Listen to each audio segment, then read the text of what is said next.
Vorið 2016 hófust framkvæmdir hér við að reisa Búrfellsstöð 2.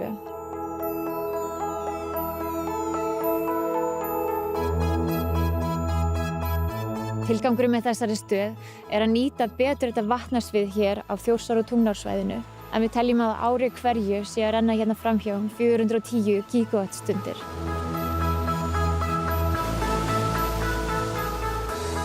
Þessi stöð hönnuð þannig að í dag hún með 100 megavatta vél. En við skildum eftir það svigrúm að við gætum síðan meir bætt við annarri vél þegar að þörf krefur.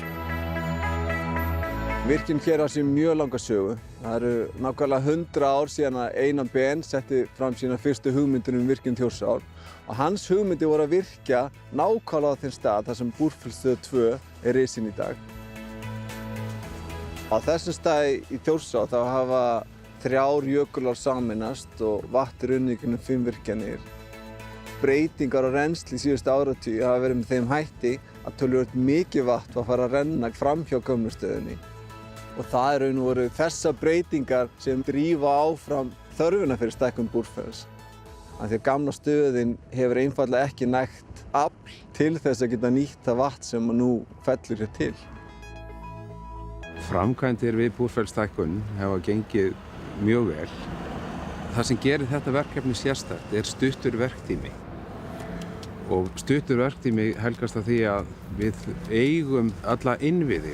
Inntakslón, núverandi stöðvar, nýtist stækkuninni og hér eru flutningslínur og tengivirki sem að nýtast þessari stækkun.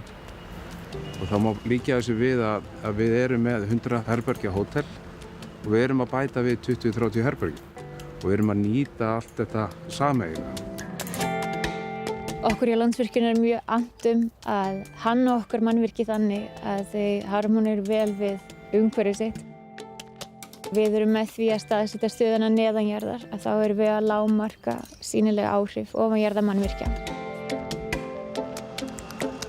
Við vorum mjög heppin í þessu verki, það var ekkert sérstakt sem að koma upp á. Þetta samt sem hafi framkvæmt í helli inn í fjalli og því kannski svona áskorun að sjá þar samankomna marga verktaka sem á sömu stundu að vinna í því að steypa upp mannvirki og koma fyrir vél, tengja og gera.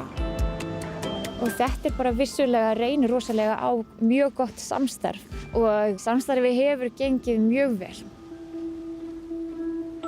Umhverfismál stór þáttur í framkvæmd sem þessari og hluti af verkefninu að ganga frá svæðinu, frágengnu og ásýnd og landmótun eins og við teljum hana geta orðið hvað besta.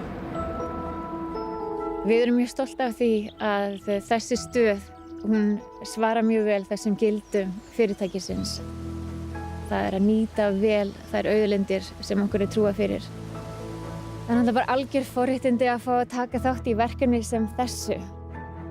Búrfellsstöð 2 nú orðin 18. aflstöð Landsvirkjunar. Og það mjög gaman að því að hún hafi risið hér í bakgarði Búrfellsstöðvar sem var fyrsta aflstöð Landsvirkjunar fyrir rúmum 50 árum síðan.